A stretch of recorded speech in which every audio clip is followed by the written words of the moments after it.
Sarah Jane, hoy vamos a entrar en una historia que parece escrita para una película de alto voltaje, pero que se está moviendo en el terreno más peligroso de la política internacional. Negociaciones secretas de paz, amenazas militares, chantaje económico, misiles, petróleo, rutas marítimas y un pulso que podría redefinir el equilibrio entero de Oriente Medio.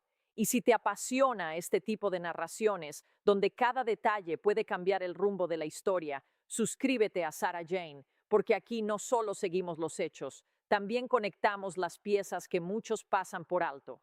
Lo que está ocurriendo ahora mismo es tan delicado como explosivo. Mientras altos funcionarios se reúnen discretamente en un país neutral para intentar frenar la guerra, el régimen iraní habría llegado a la mesa con exigencias que, francamente, suenan imposibles de aceptar para Washington. No estamos hablando de una simple discusión diplomática ni de una diferencia de interpretación sobre sanciones o inspecciones. Estamos hablando de la exigencia de obtener, en la práctica, el derecho a condicionar una de las arterias más importantes del comercio mundial. En otras palabras, el derecho a convertir un paso marítimo esencial en una herramienta de presión global. Y ese solo punto ya basta para entender por qué, mientras los diplomáticos hablan, el Pentágono no está actuando como si la paz estuviera asegurada. Las conversaciones se han reactivado y todo apunta a que una cumbre esperada podría celebrarse en Islamabad, Pakistán. Del lado estadounidense, los nombres que circulan son pesados: J.D. Vance, Steve Witkoff, Jared Kushner e incluso Marco Rubio. Del lado iraní, entrarían figuras clave del poder político y diplomático, incluyendo al presidente del Parlamento y al ministro de Relaciones Exteriores, un hombre que ya ha estado presente en rondas anteriores. También aparece un nombre vinculado al aparato de seguridad iraní, aunque el problema es que en un escenario de asesinatos selectivos, purgas internas y cambios constantes, incluso los cargos parecen moverse bajo una niebla espesa. Y eso, por sí solo, ya nos dice algo. Si nadie tiene completamente claro quién representa qué dentro del sistema, negociar se vuelve todavía más inestable. Pero la pregunta central no es solo quién se sienta en la mesa. La pregunta real es por qué hablar ahora. ¿Qué ha cambiado para que, en este momento, Estados Unidos vea valor en abrir una nueva vía diplomática? ¿Es Washington el que necesita enfriar la situación porque teme una escalada mayor? ¿O es Teherán el que siente el peso acumulado de la guerra y necesita comprar tiempo? La respuesta, como suele pasar en geopolítica, probablemente no está de un solo lado. Puede que ambas partes estén sintiendo presión, pero presiones distintas. Estados Unidos quiere evitar que un conflicto prolongado termine disparando los costos estratégicos, energéticos y militares de toda la región. Irán, por su parte, podría estar descubriendo que resistir no es lo mismo que sostener el pulso indefinidamente. Donald Trump fue consultado sobre este giro y dejó una frase que llamó mucho la atención. Dio a entender que Irán había hecho algo importante, un regalo relacionado con petróleo y gas, y que eso le hacía pensar que Estados Unidos estaba tratando con la gente correcta. No aclaró exactamente a qué se refería, y eso abrió inmediatamente todo tipo de especulaciones. Porque si no era un asunto nuclear y sí uno vinculado a energía, entonces el foco se dirige casi automáticamente a la gran llave de paso de la región, el estrecho de Hormuz. Algunos interpretan que ese regalo pudo haber sido permitir el tránsito de ciertos buques como señal de buena fe. No hay confirmación definitiva, pero sí hay un indicio que vuelve la hipótesis interesante. El flujo de embarcaciones que cruzan esa zona habría mostrado una leve recuperación después de haberse desplomado con el inicio de la guerra. Y aquí es donde la historia se vuelve más inquietante. Antes del estallido del conflicto, el tránsito diario por esa vía era alto y sostenido. Luego, con el inicio de la guerra, ese número cayó de forma dramática, llegando en algunos momentos a niveles casi nulos. En otras palabras, el mensaje fue claro: cuando esta ruta se tensiona, el planeta entero siente el temblor, porque no estamos hablando de un paso cualquiera, sino de uno de los conductos más críticos para el petróleo y el gas del mundo. Así que si en los últimos días algunos barcos han comenzado a cruzar de nuevo, es lógico que Washington lo vea como una señal, aunque todavía no esté claro si es una concesión táctica, una maniobra temporal o simplemente una pausa calculada. Ahora bien, aunque no sepamos con certeza qué fue ese supuesto gesto, sí sabemos algo más importante. Las negociaciones se reiniciaron y según varios reportes, Estados Unidos ya puso sobre la mesa una oferta inicial. Y aquí conviene detenerse, porque esta propuesta no es un detalle menor ni una base vaga para seguir conversando. Se trataría de un paquete de 15 puntos, diseñado para congelar la guerra por un mes, mientras continúan las conversaciones, y al mismo tiempo, para imponer un marco muy duro sobre las capacidades militares y nucleares de Irán. En otras palabras, no es solo una invitación a hablar, es una prueba para medir hasta dónde está dispuesto a ceder el régimen iraní cuando la presión se combina con la posibilidad de evitar un golpe todavía mayor. El primer bloque de exigencias apunta directamente al programa nuclear iraní. La propuesta incluiría el desmantelamiento de las capacidades nucleares existentes, el compromiso formal y permanente de no perseguir armas nucleares y la prohibición de enriquecer uranio dentro del territorio iraní. Además, Teherán tendría que entregar a la Agencia Internacional de Energía Atómica sus reservas de uranio enriquecido al 60%, una cantidad que ronda los 450 kilogramos según lo que circula en los informes. A eso se sumaría el desmantelamiento de instalaciones clave como Natanz, Isfahán y Fordow, tres nombres que aparecen una y otra vez cada vez que el mundo teme que el conflicto entre Irán y Occidente cruce una línea irreversible. Pero no se queda ahí. Estados Unidos también exigiría acceso total, transparencia completa y supervisión plena por parte del organismo nuclear de la ONU. Es decir, ya no bastarían promesas, declaraciones ni compromisos de papel. Habría que abrir instalaciones, permitir inspecciones, aceptar control permanente y, sobre todo, exponer todo aquello que durante años se ha movido en una zona gris entre el discurso oficial y la sospecha internacional. Y este punto es clave, porque el problema nunca ha sido solo lo que Irán dice. El problema siempre ha sido la distancia entre lo que afirma públicamente y lo que luego sus adversarios creen detectar en el terreno. Por eso, cualquier acuerdo futuro no puede descansar en la confianza, tiene que descansar en la verificación. El segundo bloque de la oferta se mete en otro territorio que Teherán considera esencial para su proyección regional, su red de influencia y su poder misilístico. Washington pediría que Irán abandone su paradigma de guerra por delegación, es decir, su estrategia de financiar, dirigir y armar milicias o grupos aliados en distintos puntos de la región. También exigiría que el estrecho de Hormuz permanezca abierto como corredor marítimo libre, sin amenazas, cierres o chantajes velados. Y en cuanto al programa de misiles, la propuesta no parece eliminarlo por completo, pero sí limitarlo tanto en alcance como en cantidad, con umbrales concretos que se definirían en una etapa posterior. Incluso se plantea que cualquier uso futuro de esos misiles quede restringido exclusivamente a la autodefensa. Ese matiz importa, porque si esta lectura es correcta, Estados Unidos habría ajustado ligeramente su posición respecto a etapas anteriores. No parece estar exigiendo una eliminación total del arsenal de misiles, sino una reducción controlada y un marco muy estricto sobre su empleo, y eso podría interpretarse como una señal de realismo. Washington entiende que hay líneas que Irán difícilmente cruzará de entrada, así que intenta concentrar la presión en lo que considera verdaderamente innegociable.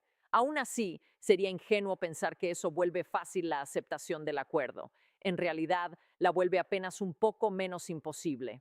A cambio de estas concesiones, Irán recibiría lo que podríamos llamar las zanahorias clásicas, pero envueltas en un momento mucho más duro. Se habla de un levantamiento completo de las sanciones impuestas por la comunidad internacional, ayuda estadounidense para desarrollar el programa nuclear civil iraní, incluyendo la generación eléctrica en la planta de Bushehr, y la eliminación del llamado mecanismo de snapback, esa herramienta que permite reimponer automáticamente sanciones si Irán incumple.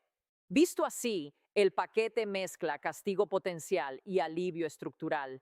Pero hay un detalle importante. Muchas de estas ofertas no son nuevas. Ya estaban, de una forma u otra, sobre la mesa antes de que la guerra entrara en esta fase. Y eso nos lleva a una conclusión incómoda. Si Teherán rechazó una fórmula parecida antes de la guerra, ¿por qué aceptaría ahora una que llega después de ataques, pérdidas, humillación estratégica y creciente vulnerabilidad? La respuesta más honesta es que probablemente no la aceptará tal como está. Y eso no significa que las conversaciones sean inútiles. Significa que esta es una oferta de apertura, un punto de arranque pensado más para fijar posiciones que para cerrar un pacto inmediato. En diplomacia dura, muchas veces la primera propuesta no se diseña para ser firmada, se diseña para marcar el terreno, medir la resistencia del rival y descubrir qué parte de sus líneas rojas son reales y cuáles son negociables. Lo interesante es que, pese a todos los discursos públicos, Irán sí estaría respondiendo, no aceptando, pero sí interactuando con la propuesta. Y esto es importante porque en redes sociales mucha gente cae en una simplificación peligrosa. Si Teherán niega hablar con Washington de forma pública, entonces concluyen que no hay negociaciones. Pero eso ignora cómo funciona el cálculo político iraní. Para el régimen, admitir abiertamente que está negociando puede tener costos internos y externos. Internos, porque proyecta debilidad. Externos, porque si el mercado percibe una desescalada real, los precios del petróleo podrían aflojar y eso le quitaría a Irán un instrumento de presión enorme. Mientras más tensión haya sobre la energía global, mayor es su capacidad de ganar margen en la mesa. Por eso, la negación pública no necesariamente invalida el diálogo privado. De hecho, puede ser parte del mismo juego. El régimen necesita sostener una imagen de firmeza ante su propia base y, al mismo tiempo, conservar el valor estratégico que le da el nerviosismo del mercado. Negar hoy, discutir mañana y pactar en el último segundo no sería una contradicción para Teherán, sería una táctica. Y si entendemos eso, muchas de las declaraciones grandilocuentes empiezan a encajar menos como pruebas definitivas y más como piezas de una negociación donde casi nadie habla con total franqueza. Ahora bien, si Washington ya mostró sus cartas iniciales, Irán también habría entrado con sus propias exigencias, y algunas de ellas son, por decirlo suavemente, explosivas. Una de las principales sería el cierre de todas las bases estadounidenses en el Golfo. Otra, reparaciones por los ataques sufridos en infraestructura iraní. Y luego aparece la demanda que más alarma genera, imponer un nuevo marco legal sobre el estrecho de Hormuz para cobrar tarifas a los barcos que lo atraviesen, en una lógica comparable a la del Canal de Suez o el Canal de Panamá.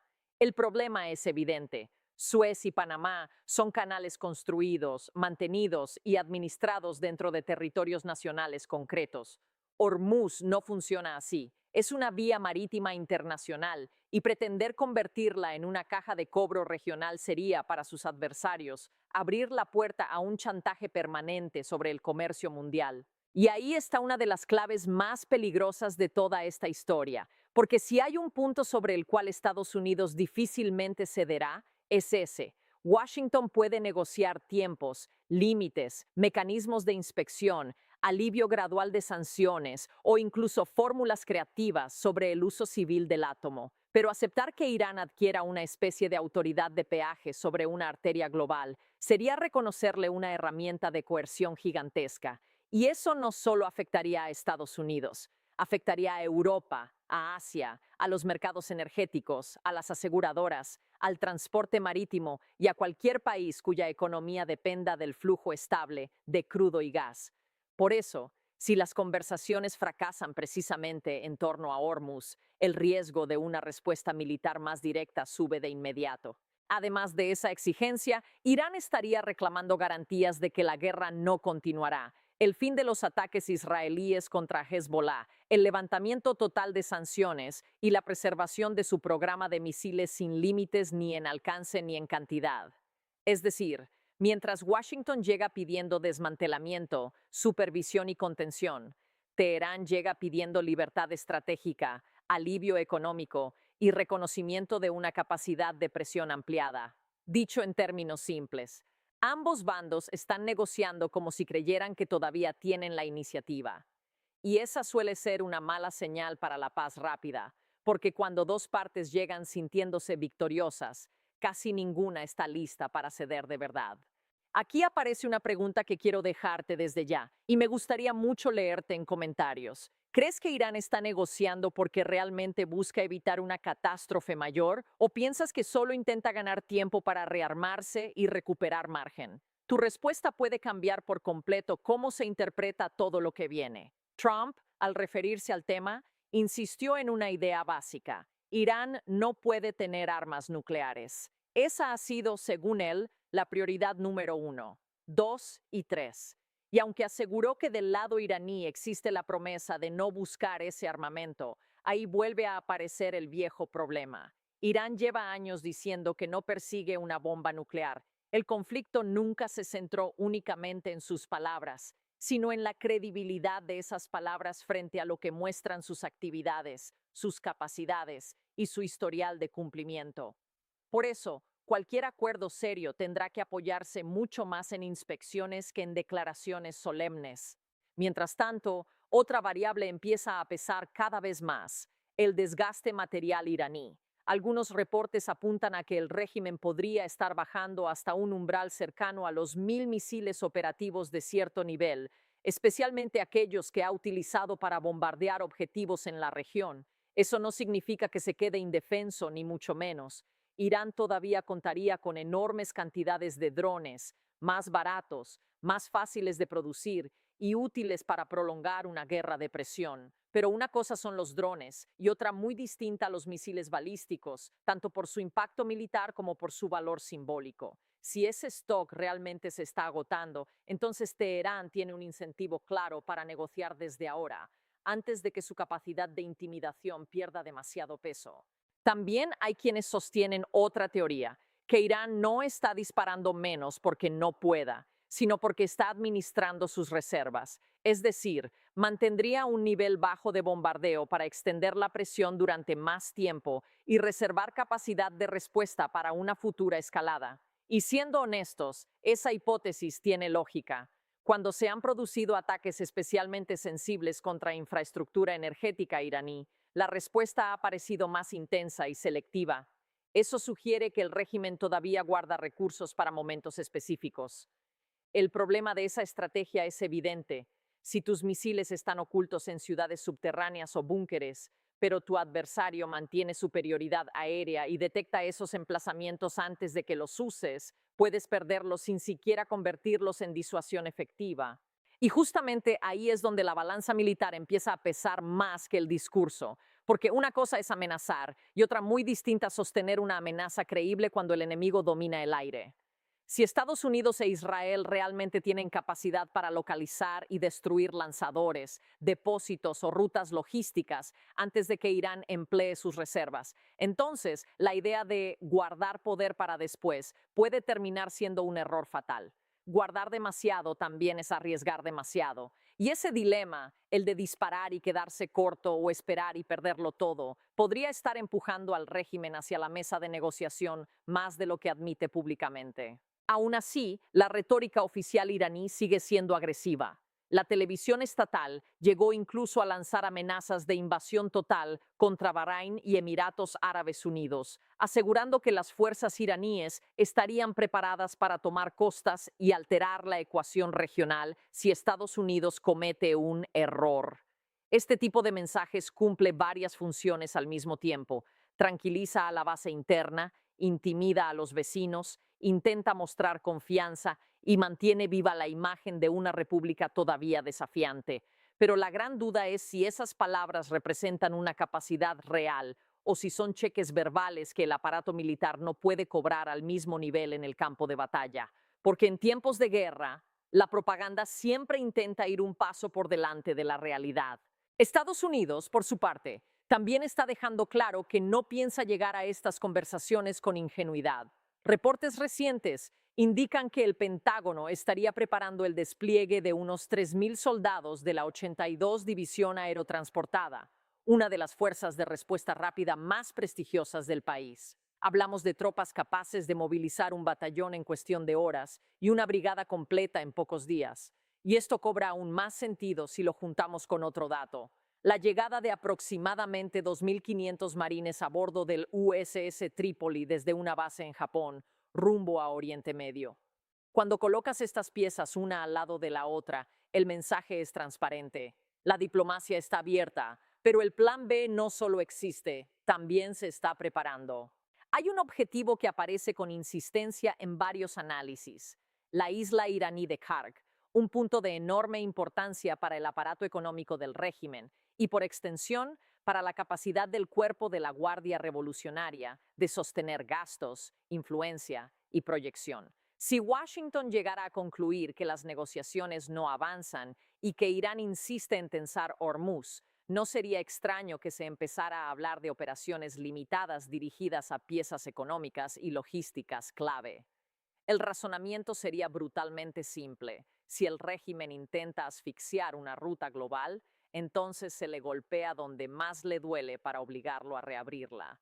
Y aunque nadie quiera pronunciar todavía esa posibilidad como un plan inminente, lo cierto es que cada movimiento militar la vuelve más imaginable. A todo esto se suma otro actor fundamental: Arabia Saudita. Desde hace tiempo, Riad observa esta guerra no solo como una amenaza, sino también como una oportunidad histórica para rediseñar el equilibrio regional. Según algunos reportes, Mohammed bin Salman habría estado presionando a Trump para mantener la dureza frente a Irán, pese a los ataques sufridos por intereses saudíes. Y esa postura tiene lógica si se mira desde su perspectiva. Arabia Saudita lleva años compitiendo con Teherán por liderazgo, influencia y seguridad. Si el régimen iraní sale debilitado de esta crisis, los saudíes lo verán como una ocasión para consolidar un nuevo mapa regional en términos mucho más favorables para ellos y para sus aliados. Trump, cuando fue consultado por ese tema, dejó caer que tanto Arabia Saudita como Emiratos han estado del lado de Washington y que incluso Qatar ha sido increíble. Eso es importante, porque muestra una convergencia regional que en otros momentos habría parecido menos estable. Y aquí entra un factor que muchas veces se menciona poco, pero que podría convertirse en uno de los motores políticos del día después: la línea sectaria entre chiismo y sunismo. Irán es el gran polo chiita de la región, mientras Arabia Saudita se percibe a sí misma como el gran referente sunita. Cuando la guerra comienza a tocar infraestructura, ciudadanos y territorios de países de mayoría sunita, el conflicto deja de ser solo geopolítico y empieza a reactivar memorias y fracturas identitarias mucho más profundas. Eso no significa que todo vaya a reducirse automáticamente a una guerra sectaria, pero sí significa que, una vez termine esta fase del conflicto, el nuevo orden que emerja puede estar muy condicionado por esas lealtades, miedos y rivalidades históricas. Y eso haría todavía más compleja cualquier paz duradera, porque una cosa es firmar un cese al fuego, otra muy distinta es reconstruir confianza en una región donde cada actor sospecha que el otro, en cuanto recupere aire, volverá a jugar la misma partida con otros medios. Por eso estas conversaciones importan tanto. No solo deciden si habrá una tregua, también pueden decidir si Oriente Medio entra en una etapa de contención tensa, de guerra indirecta prolongada o de intervención más abierta. Si Irán percibe que todavía puede convertir Hormuz en una palanca, seguirá apretando. Si Estados Unidos concluye que Teherán solo gana tiempo, elevará el costo. Si Arabia Saudita siente que esta es la oportunidad para cerrar una etapa histórica, presionará para no aflojar. Y si el régimen iraní considera que cualquier concesión seria amenaza su supervivencia interna, entonces negociará solo hasta el punto en que hablar le permita resistir un poco más. Y aquí llega la segunda pregunta que quiero dejarte, porque de verdad define el próximo capítulo de esta historia. Si estas negociaciones fracasan, ¿qué crees que veremos primero? ¿Más presión económica y control marítimo o una operación militar limitada sobre objetivos estratégicos iraníes? Quiero leerte en comentarios, porque la forma en que cada uno responde a esa pregunta revela cómo interpreta el equilibrio real de fuerzas en este momento. Al final, la gran verdad es que nadie se sienta a negociar en medio de una guerra por simple generosidad. Se negocia porque el costo de seguir puede ser peor que el costo de ceder algo, pero también se negocia porque a veces hablar es otra forma de pelear. Se gana tiempo, se mide al rival, Se tranquiliza a los mercados, se reposicionan tropas, se observan fisuras, se prueba voluntad, y eso es exactamente lo que parece estar ocurriendo aquí. Sobre la mesa hay ofertas, amenazas, concesiones posibles y exigencias que rozan lo inaceptable. Fuera de la mesa hay paracaidistas listos, marines acercándose, socios regionales empujando y una ruta energética que puede poner al mundo entero en alerta con solo cerrarse unas horas más de la cuenta. Así que no, esto no es todavía paz. Es una pausa cargada de pólvora, una negociación con el dedo cerca del gatillo, una partida en la que cada frase diplomática tiene detrás una sombra militar. Y en ese juego, lo más peligroso no siempre es lo que se dice en público, sino lo que cada bando cree poder imponer si la conversación se rompe. Lo que venga después dependerá de quién esté más dispuesto a ceder, pero también de quién esté más preparado para soportar el choque si nadie retrocede. Si te gustó esta narración y quieres más análisis contados de forma intensa, clara y sin rodeos, suscríbete a Sarah Jane. Y no te vayas sin dejar tu opinión en los comentarios, porque en historias como esta, a veces una buena lectura del público anticipa mejor el futuro que muchos titulares.